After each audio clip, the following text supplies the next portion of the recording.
picture this. You're having one of those mornings where absolutely everything is going wrong. Oh, we all know those mornings. Right. You wake up late because your alarm didn't go off. The coffee machine gives out halfway through brewing. You're stuck in total gridlock on the highway. And by the time you sit down at your desk, your inbox is just like a total disaster zone. Exactly. It's a disaster.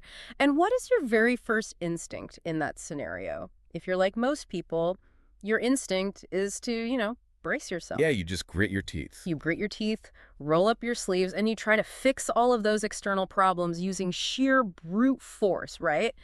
Like intellect and hustle. Just outwork the chaos. Exactly. But what if that entirely natural, completely logical human response is actually entirely backward? It's the ultimate paradox of human behavior, really. Yeah. I mean, we exhaust ourselves fighting the symptoms while completely, totally ignoring the underlying disease. Yeah, we think we're being practical. Right. We think we're tackling the problems directly in front of us, but we're actually just wasting our energy on the wrong battlefield. And that battlefield is exactly what we are getting into today. You sent us an incredibly fascinating stack of sources this week. I did, yeah. It's a really good one. It is. Specifically, an excerpt from a speech by Emmet Fox, which he delivered at the Unity headquarters. It's a heavy hitter. It really is. Yeah. And our mission today for this deep dive is to take this source material, unpack Fox's core metaphysical teachings, and figure out how they actually apply to your life right now. Because, honestly, these teachings challenge pretty much everything modern society tells us about how to solve our problems. They really do. Okay, let's unpack this. Fox starts off with this massive sweeping claim. Yeah, he doesn't hold back. Not at all. He says the truth movement, which he defines specifically as the belief in the omnipresence and absolute availability of God as the only real power, is the single most important thing in the world. In fact, he argues it's the only thing that can actually save the world. And he makes this claim because he believes that human intellectualism and, brute force have completely failed us. You really have to look at the broad scope of human history to understand his point here. I mean, for centuries, we have tried to, logic our way out of war, out of poverty, out of personal misery. Which is all very intellectual. Exactly. We've tried to legislate good behavior, force peace through military might, build physical or economic walls to protect ourselves, and yet... The problems are still there. Right. The core human struggles, the anxiety, the conflict, the scarcity, they remain. Fox is arguing that the human intellect, as brilliant and capable as it is ultimately just a tool for rearranging the furniture. Rearranging the furniture, wow. It doesn't actually change the foundation of the house. I mean, I can hear the friction in that idea immediately. Yeah. We pride ourselves on our intellect. We split the atom, we went to the moon, we built the internet. We love our brains. We really do. So it's hard to accept that our primary tool for navigating the world is, in Fox's view, fundamentally inadequate for solving our deepest problems. It's a blow to the ego. It is. But he takes it a step further and introduces what he calls the ultimate truth of metaphysics. He declares that life is a state of consciousness. That's the big one. Yeah. According to this teaching, everything physical in your world, your physical health, your home environment, your career, and even the specific people you attract into your life is nothing more than a direct embodiment and outward expression of your inner state of consciousness.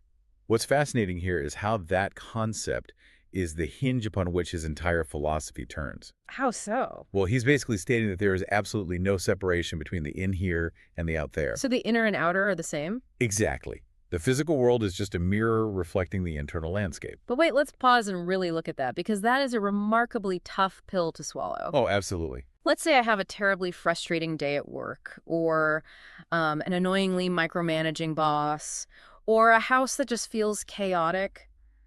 Are you telling me that a toxic boss is just an embodiment of my own consciousness?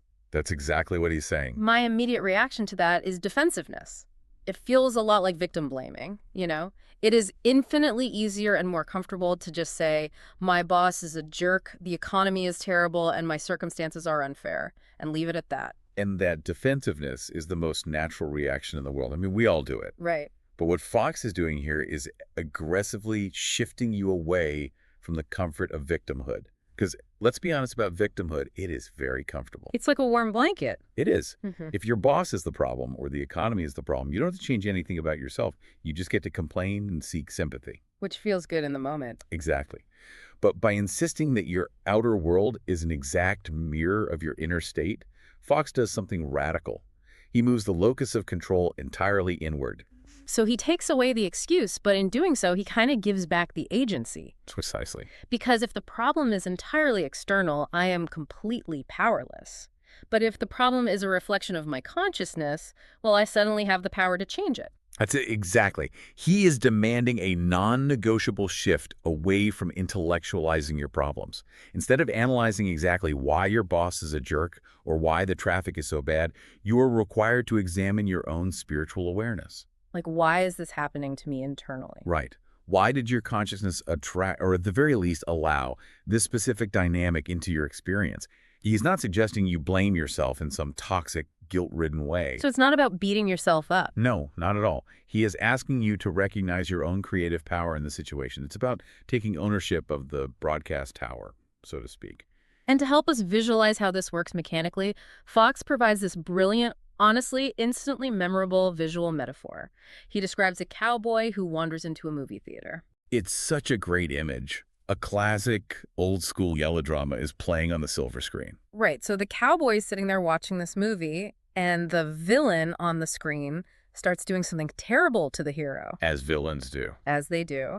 And the cowboy gets so completely absorbed in the story, so worked up and angry at the villain, that he pulls out his actual six-shooter and starts firing live ammunition at the movie screen to stop the bad guy. It's wild. He sees an outer problem, and he tries to fix it by physically attacking the display. It's an amusing image, but when you look closely, it is a devastating critique of how most of us live our daily lives.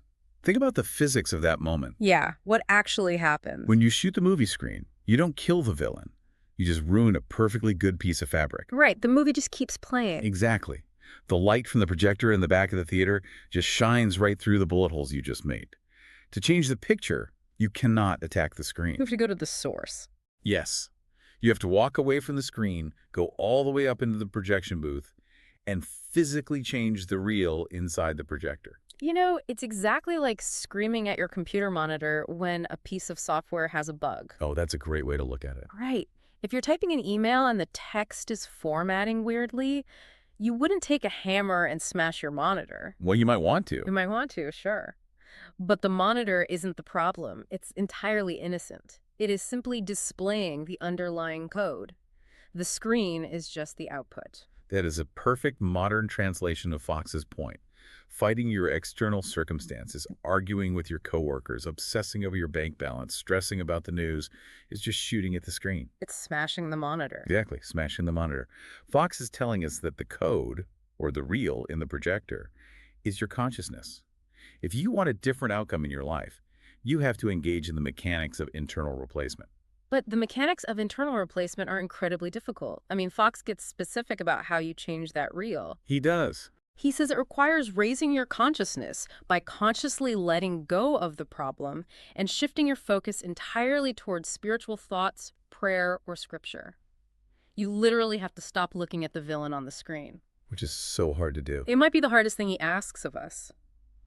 When there is a perceived threat or a massive problem in our lives, our biological imperative is to stare right at it. Because staring at the problem feels like doing something. It feels productive, right? Totally. But Fox argues that as long as you are staring at the villain, you are feeding the current reel. Your attention is the energy source for the projector. Oh, wow. Your attention powers the projector. Yes. And letting go is terrifying because it requires us to surrender our illusion of physical control.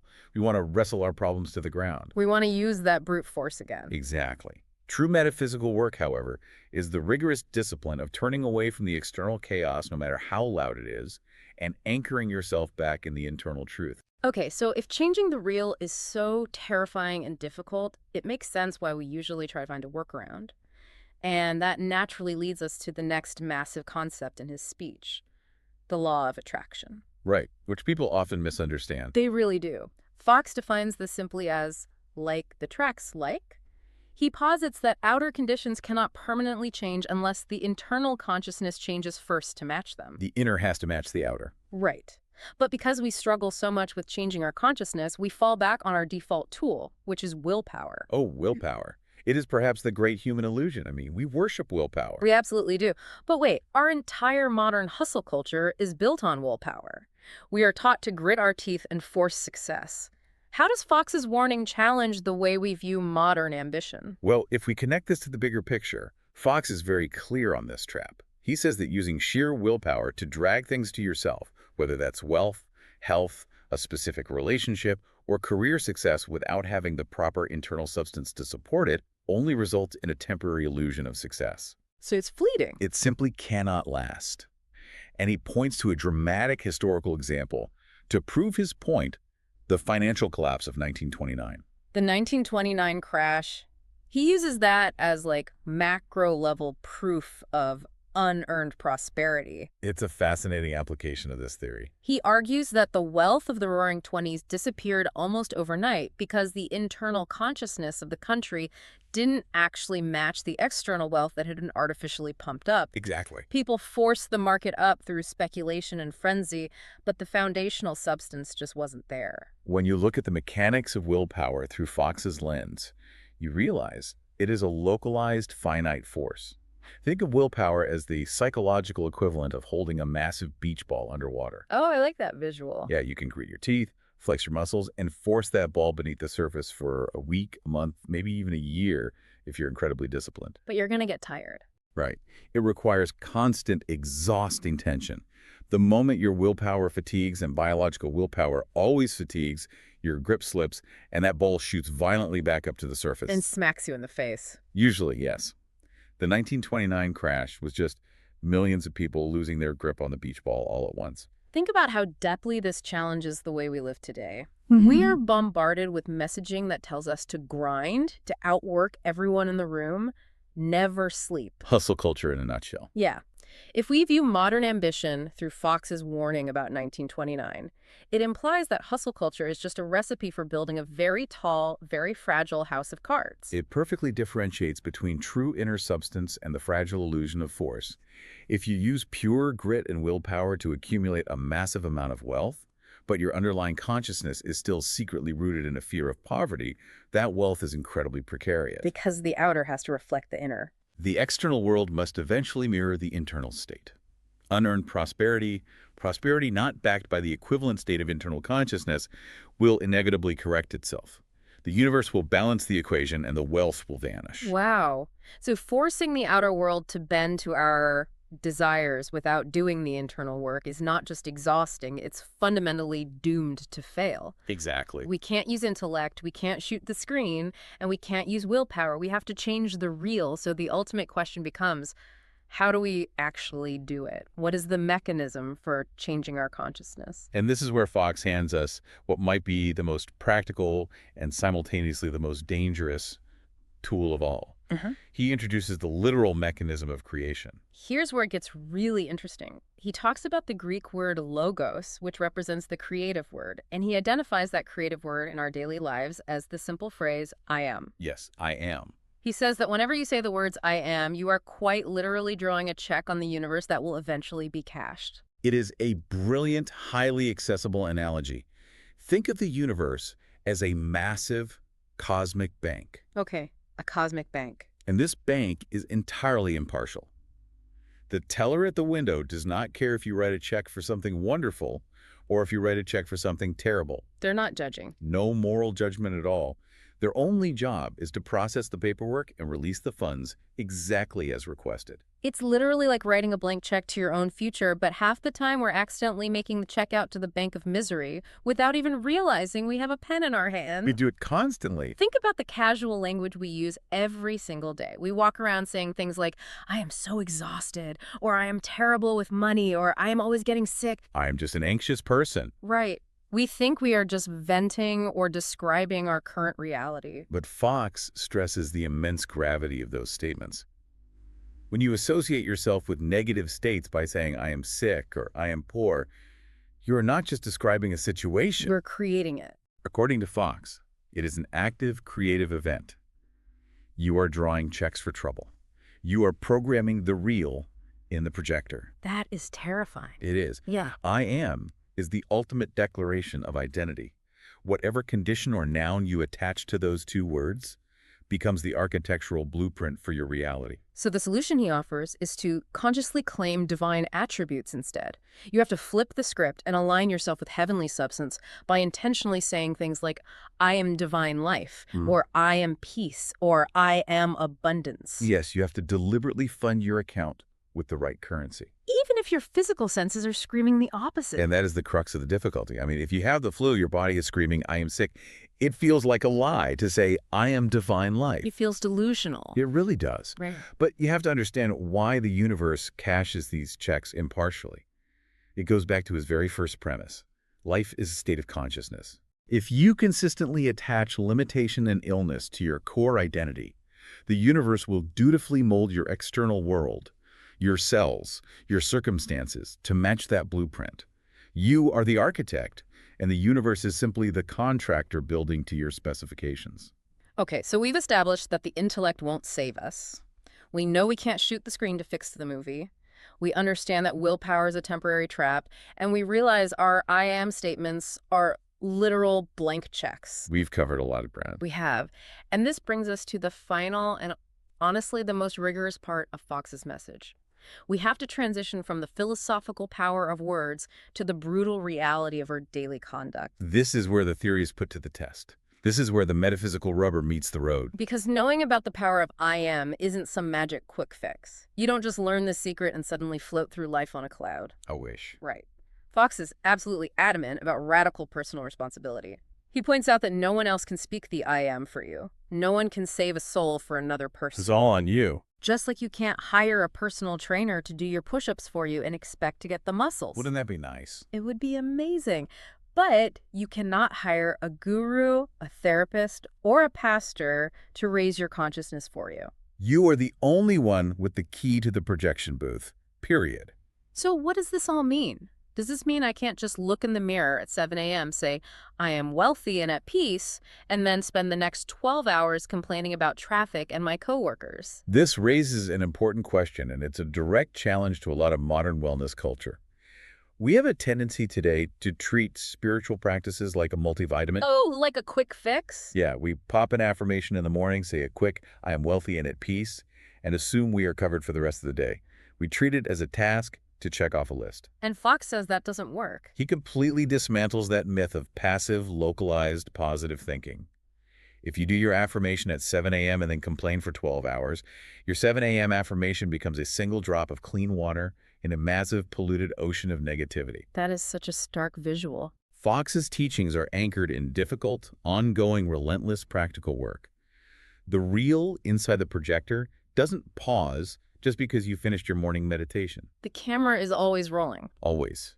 It is recording based on your all-day choices, your knee-jerk reactions to emails, your passing frustrations in the grocery store line. True consciousness isn't an app you open for 5 minutes a day. It is your default operating system. It really puts the responsibility squarely on our own shoulders, minute by minute. It's overwhelming to realize you're always on the hook, but it's also incredibly empowering because it means you are never truly a victim of circumstance. You're in the driver's seat. Let's bring this all together and think about the journey Fox just took us on through these sources. First, we have to accept the premise that our lives are a reflection of our internal consciousness. Step 1. Step 1. That means we have to put down the gun, we have to stop shooting the villain on the movie screen and accept that external complaining changes nothing.